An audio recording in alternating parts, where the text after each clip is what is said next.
Tem gente que vem a esse shopping só por conta desse túnel aqui. Você vê, construção de shopping, a gente já participou da construção de um shopping center, tem toda uma técnica. Por que isso aqui está aqui? Para o corredor que liga a garagem ao centro de compras lá, que é o edifício garagem, você não pode ter um corredor monótono. O cara chega lá já estressado, cansado.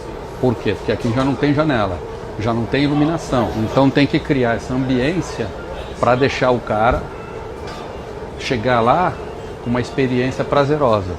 E aí aquilo que era um problema teoricamente, que era essa ligação, ele acaba virando um atrativo.